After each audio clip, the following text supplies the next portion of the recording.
Fire Watch, 11:30. At this time, I'll call the September 10th meeting of the West Memphis Utility Commission to order. First item on the agenda is approve the minutes of the August 13th. Make a motion. Received in the packet. Have a motion by Mr. Holmes, second by Ms. Marshall. Any additions or deletions? All in favor of approving as is? All opposed? Motion passes. Next item is the office safety report. Can you hear me in the back? It's right there. Right there. I think it's just the up arrow pointed at me. Good day, y'all. Good day. Is it working?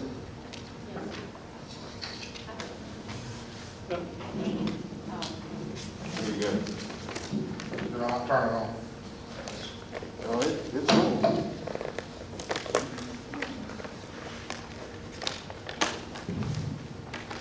See how things work so wonderful for you? Yeah. They work in the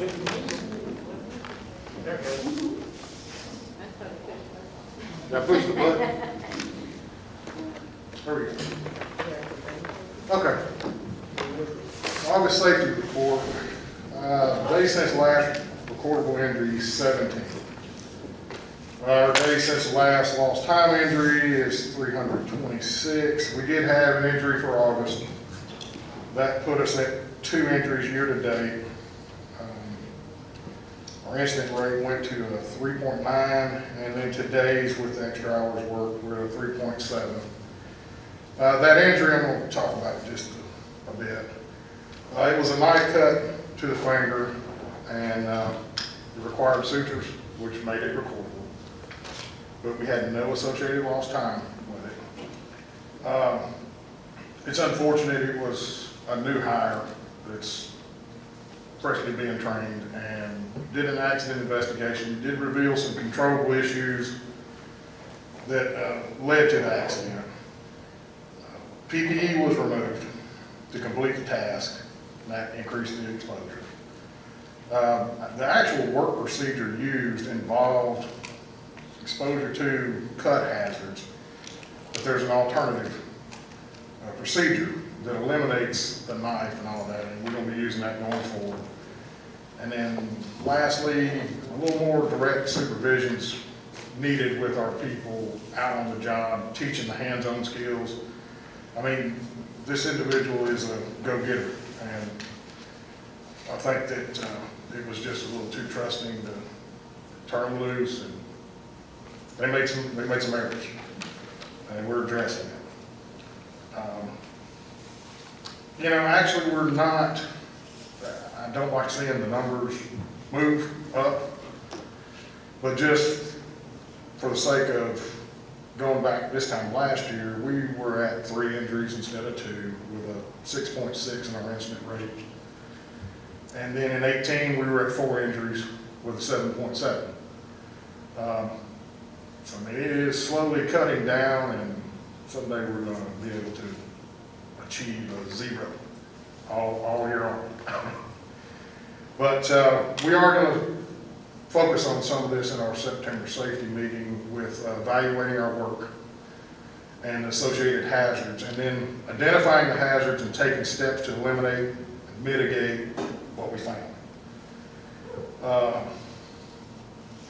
One more thing, our CDL students, they're still preparing for initial written testing. We want to make sure we're going to pass the first time whenever we go do it, take the testing. So we're still working on that. And something else that kind of got alluded to before the meeting opened is that some of our training is getting all messed up with the COVID situation, and they're not having in-person training, and we're looking to have to do some virtual stuff, and obtaining some hours for license renewal and that kind of thing. It's going to be an ongoing deal trying to figure out how we're going to address it. And it's going to be, like I said, virtual Zoom meetings and that kind of stuff. So that's kind of where we're at. Is there any questions? Okay.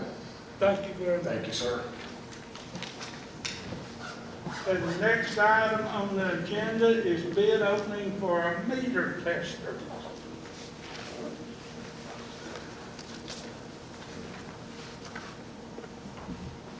Mario, if you just want to go over what it is actually and what happened for us to do this and then. 23-year-old piece of equipment decided to just go out on us about a month or two ago. We use this for testing the electric meters that come in and go out. Everything that comes in new, used, or whatever gets tested. And before we put it out in the field in some residential area or commercial, you know, it gets tested, and when they're brought back in, it gets tested. So the other piece of equipment that we have is probably older than Todd and I put together, and it's just not feasible for use anymore. So this will help us keep continuing doing what we need to do to make sure we got accurate meters. So I'll tell you, we didn't budget for this, but we've got budget to cover it. Correct, correct. I mean, it's one of those things where we kind of knew, and she had been planning to that, hey, what do I do? I said, well, hey, right now, let's just keep going, and if something happens, we'll address it. But she has the monies in there to deal with it. You see, it's only a single bidder. We actually don't know of another person that provides this type of equipment out there. So she wrote the specs, sent it out, we advertised, and this is the only one we got. So I know I hate not getting competitive bids associated with stuff, but we just, you know, this is one of the, you know, premier people out there as far as testing of the equipment. So all we're asking is that y'all accept this bid so where we can move forward and get that equipment in. The other piece of equipment that is older than us is still working in and is performing the duties, but again, you know, we need to get this other one in here. Right. Yes. Make a motion to accept the bid. Okay, I have a motion to accept the bid from Ms. Marshall, second by Mr. Burns, for $40,197. Any further discussion? All in favor? All opposed? Motion passes. What's the lead time on that? 4 to 6 weeks. 4 to 6 weeks? Yes, sir. Okay, maybe the other one will last another month. Okay, approval of the 2019 utility audits.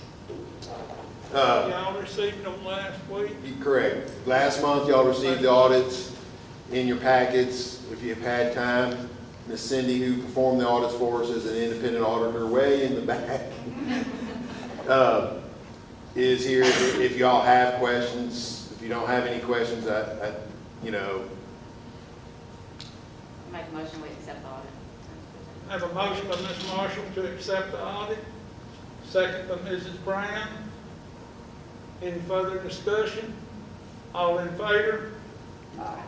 All opposed? The audit is approved. Next item is recommendation to the City Council to adopt cross-connection control standards. Last month, y'all had a written document in y'all's packets. Since then, we've made some changes in the I'll call it a red line or a marked up copy of what was given to y'all last month is in your packet for approval. Basically, the changes that we made were just minor, just capitalization and taking out a definition or so. So if you got a chance to read it, it didn't change much. And the reason we're doing this, we have to have a backflow program according to the Arkansas Department of Health. We've had one for several years. At one point in time, this was in policy. But the health department suggested that we go to an ordinance where we could enforce any of this because we do have trouble getting people to test their backflows. And before, we had no way of making them do it, and it is a requirement by the state of Arkansas that they are required to test one time a year. So it was just giving us a little bit more of enforcement, and basically there's 3 letters, and it just states that they can have their water disconnected by the time they get the 3rd certified letter. And a lot of it is just like the language in the sewer use ordinance. So we feel like we need to have some sort of enforcement because people just totally ignore the regulation. So if y'all have any questions? Now, does this basically cover commercial? Commercial and industrial, we do not do a residential program. Okay. It is not required by the state for us to do one. I make a motion with What, Jerry? But you can't see behind. See behind it. So there's no fines or monetary penalty, it's just discontinuing service? There can be, yes. As long as, with having the water discontinued or disconnected.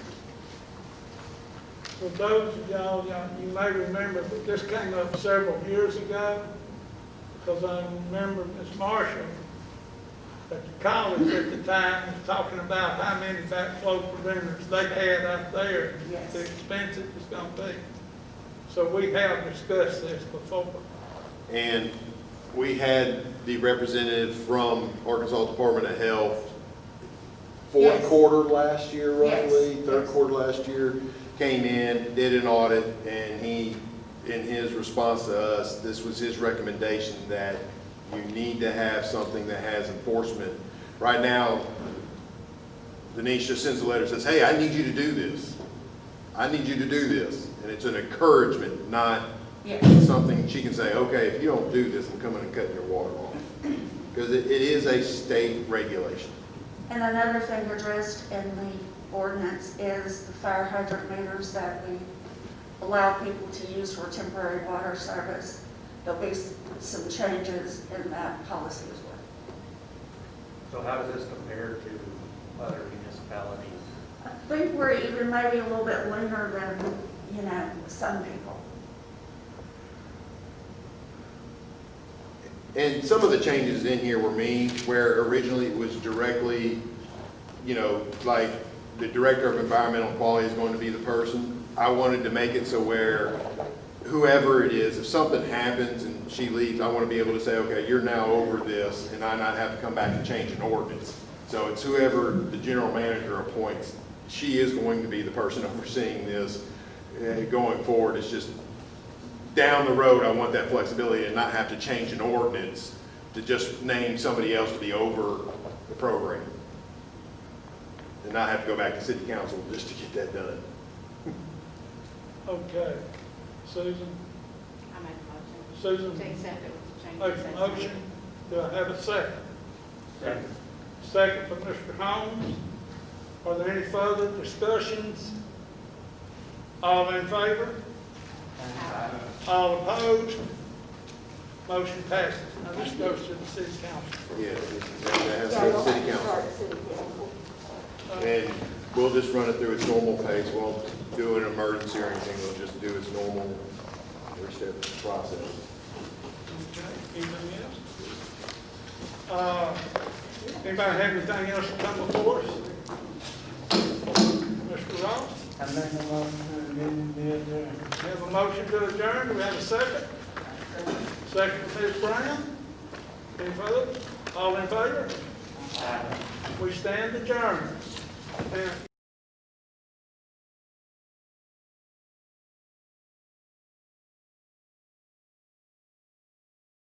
Now,